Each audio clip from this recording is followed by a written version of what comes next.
इन आर्य समाजियों के बारे में जो ये समझ रहे हैं, कुछ ऐसे लोग हैं जो कि इनको देख देख कर आर्य समाजी बने हैं। ऐसे भी बहुत सारे लोग हैं जो इनको देख देख कर बने हुए हैं आर्य समाजी। उनको ना तो सत्यार्थ प्रकाश का ज्ञान है, ना उनको वेदों का ज्ञान है, और ग्रंथों का ज्ञान तो उनको है ही नहीं। तो उनके माइंड में क्या प्रोग्रामिंग की गई है? उनको यह बताया गया है कि पुराण नहीं मानने हैं, उनको यह बोला गया है कि सिर्फ दयानंद द्वारा भाष्य जो है किया गया है वेदों का वही मानना है ना। और इसकी सारी की सारी जो प्रोग्रामिंग होती है वो सत्यार्थ प्रकाश के माध्यम से लोग करते हैं। लेकिन कोई भी व्यक्ति है जो आर्य समाज के साथ जुड़ा है, उसको सबसे पहले ये आर्य समाजी हिंदू बनकर उससे दोस्ती करते हैं। धीरे धीरे फिर दयानंद के जो समाज सुधार वाला जो एक रूप है उसको दिखाते हैं कि देखो दयानंद सरस्वती बहुत महान ऋषि हुए हैं, उन्होंने समाज के बहुत सारे सुधार कर दिए, है ना। तो वो लोग क्या करते हैं, जो नए नए ये यूट्यूब के माध्यम से लोग जुड़े हैं उनके समर्थन करते हैं, और जब वो कभी इस्लामियों से डिबेट करते हैं तो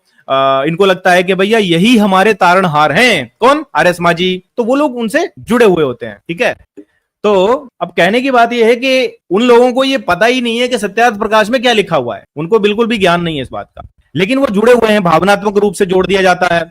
धीरे धीरे फिर ये बताया जाता है कि पुराणों में मिलावट है। फिर ये बताया जाता है कि देखो सुरेंद्र कुमार ने मनुस्मृति में बहुत सारे सुधार किए, मनुस्मृति में मिलावट हो गई। बाबा साहब भीमराव अम्बेडकर ने मनुस्मृति चलाई क्योंकि उसमें बहुत सारी मिलावटें थी, बहुत सारी गलत चीजें कुछ कालखंड में जोड़ दी गई, ऐसा ये कहते हैं, ठीक है। ये इनका दावा है। और फिर ये जो हमारे हिंदू भाई हैं बेचारे, ये उनसे जुड़ते हैं, वो ये समझते हैं कि हाँ यार हमने तो शास्त्र पढ़े नहीं, तो क्यों ना हम एक काम करते हैं कि हम आर्य समाजियों को ही अपना प्रतिनिधि मान लेते हैं, उनको अपना तारणहार मान लेते हैं कि यही हमारा उद्धार करेंगे। खुद उन्होंने कभी कुछ पढ़ना नहीं है, तो आर्य समाज ही उनका तारणहार बन जाता है उस स्थिति में।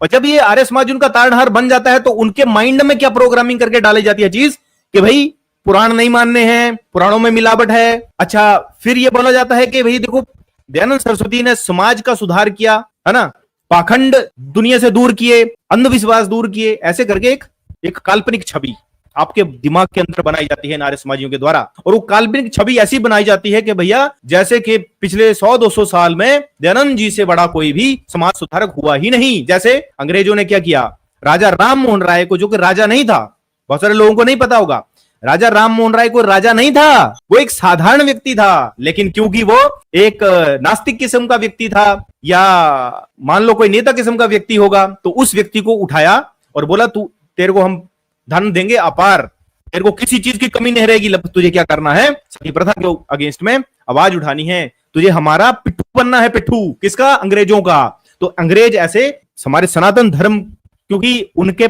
पास, अंग्रेजों के पास वो बुद्धि तो थी नहीं कि वो हमारे परंपरा प्राप्त आचार्यों से शास्त्रार्थ कर सके, क्योंकि उनकी जो ईश्वर की जो परिकल्पना है वो तो निराधार है, जो उनकी बाइबल के अकॉर्डिंग है। और इस्लामियों ने भी पूरा जोर लगा लिया कि हम शास्त्रार्थ में परंपरा प्राप्त आचार्यों को हरा सकें, लेकिन हरा नहीं पाए। तो औरंगजेब जैसे लोगों ने, आपको पता है क्या किया? जबरदस्ती कब की जाती है? जब आपके पास कोई भी आधार नहीं होता है। तो आप, इतिहास इस चीज का गवाह है कि मुगल हो, अंग्रेज हो, ये कभी भी शास्त्रार्थ में हमारे परंपरा प्राप्त आचार्यों को नहीं हरा पाए। तो उन्होंने क्या किया? युक्ति की, फूट डालो और शासन करो, सबसे बड़ी युक्ति है। अब इस बात का क्या प्रमाण है कि भाई अंग्रेजों ने ये काम किया? तो उसके लिए आपको जाना पड़ेगा 1850 की मत परीक्षा नाम की किताब, जिसमें कि एक सत्यार्थी नाम का कैरेक्टर क्रिएट किया गया, और अंग्रेज जॉन मूल ने एक परिकल्पना रची जिसमें कि वो किससे प्रश्न कर रहा है? एक हिंदू से जिसका नाम सत्यार्थी है। तो वो मत परीक्षा उसने किताब लिखी। तो 1850 के आसपास या 1850 से पहले 18वीं शताब्दी में अंग्रेज बहुत सारे एक्सपेरिमेंट कर रहे थे कि भाई हिंदुओं को किस तरह से अपने मूल सनातन धर्म से भ्रष्ट किया जाए। तो उसी में पहले ब्रह्म समाज जो कि फेल हो गया, फिर आर्य समाज जो कि कामयाब रहा थोड़ा बहुत, ठीक है, जो कि आज तक चल रहा है, क्योंकि ब्रह्म समाज का कुछ नहीं मिलता है आज के टाइम पे। तो हम ये मान सकते हैं कि इन्होंने बड़ी ही चालाकी के साथ हिंदुओं के दिमाग के साथ खेला, और हिंदुओं के दिमाग के साथ खेलकर इन्होंने सबसे पहले ये भूमिका बनाई कि दयानंद जी बहुत बड़े समाज सुधारक थे, बहुत बड़े समाज सुधारक थे। उन्होंने बहुत सारी रिफॉर्म कर दिए हमारे समाज में, है ना, जाति प्रथा को उन्होंने हटा दिया, इस तरह से बातें बताई जाती हैं, बहुत सारी चीजें। तो धीरे धीरे जो हिंदू है वो वैसे ही अंग्रेजों से बेचारे आजादी में हम चल रहे हैं, आजकल नेताओं के गुलाम हो रखे हैं, है ना, राजनीतिक लोकतंत्र ये सब चल रहा है, 5-5 साल की सरकार है ना, और कभी कोई मोदी का वो करता है, कभी कोई कांग्रेस ने तो 60 साल देश को लूटा ही लूटा है।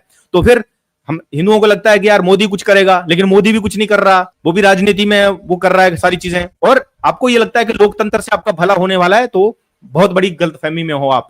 जिसकी ज्यादा पॉपुलेशन वहीं पे सारी चीजें चली जाएंगी। तो हिंदू एक सेवियर की तरह ले रहा है कि यार लव जिहाद हो रहा है, ये सब हो रहा है, तो हम किसके पास जाएं, है ना? क्योंकि इनको सच नहीं सुनना है। जाति का जो ऐसा वो झूठ फैलाया गया कि भाई जाति व्यवस्था से ही हमारा पतन हुआ है, ये हिंदुओं के दिमाग में डाला गया, है ना? हिंदुओं के दिमाग में डाला गया कि तुम मंदिर मूर्ति की पूजा करते हो, इसलिए तुम जो है वो आज तुम्हारी ये स्थिति है कि भाई ये हमारे देश में एक धर्मशाला बन गई है, कहीं भी कोई रोहिंग्या यहां पर बच जाता है ना? और जो ये भीमवादी हैं जो कि बोला कि ये शेड्यूल कास्ट हैं, ये हैं, क्या हमारे शास्त्रों में लिखा हुआ है SC ST दलित शब्द कहीं लिखा हुआ? नहीं लिखा हुआ। तो किसने ये शब्द प्लांट किए? सबको पता है। लेकिन फिर भी हम हिंदू ये सोचता है कि आर्य समाज ही हमारा उद्धार कर सकता है, जबकि ये बात सरासर गलत है। झूठ के साथ आपका कभी भी वो नहीं हो सकता।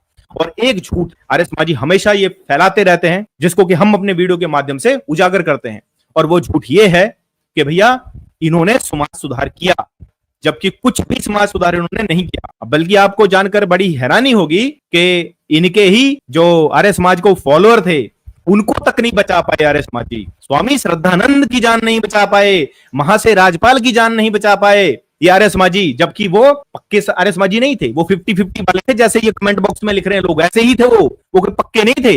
वो मंदिर भी मानते थे, है ना? वो सब कुछ परंपरा को भी मानते थे, सब कुछ मानते थे। लेकिन उन्होंने उस वक्त भी उनके माइंड में, जैसा आज है धिम्मी हिंदू कि भाई सब कुछ करेंगे, सब कुछ मानेंगे, पहले तो सेकुलर था, जब सेकुलरिज्म थोड़ा सा हटाया तो हिंदुइज्म में, अब हिंदुओं के अंदर भैया मैं इस्कॉन को भी मानूंगा, मैं आर्य समाज को भी मानूंगा, मैं रामपाल को भी मानूंगा। ऐसे वाले हिंदू हैं जो माइंड बंद करके बैठे हुए, जिनको ये नहीं पता है कि भैया अंदर से भी तोड़ा जा रहा है। देश को अगर बाहरी ताकतों से अगर खतरा है, तो आंतरिक ताकतों से भी खतरा है। क्या? देश को अगर बाहरी ताकतों से खतरा है, तो अंदरूनी जो शक्तियां यहां काम कर रही हैं, उनसे भी खतरा है। स्लीपर सेल से खतरा है, नक्सलियों से खतरा है। उसको कैसे बचाओगे जो अंदर की प्रॉब्लम्स है? वैसे ही सनातन धर्म को, जो विधर्मी है, उनसे तो खतरा है ही है। जो सनातन धर्म के अंदर जो ये दीमक की तरह सनातन आभास में आपको रखने की कोशिश कर रहे हैं, जो ये कह रहे हैं वेदों की ओर लौटो। मैंने एक कॉमेडी पोस्ट भी की थी इसी पर, क्या बोला था? वेदों की ओर लौटो। और वेद भी कौन से? दयानंद जी द्वारा कृत वो वाले वेद। तो आर्य समाज परिभाषा बताए वही मानो, बाकी परिभाषा सब गलत है भाई, है ना? और ये हमारी बदली हुई परिभाषाएं हैं।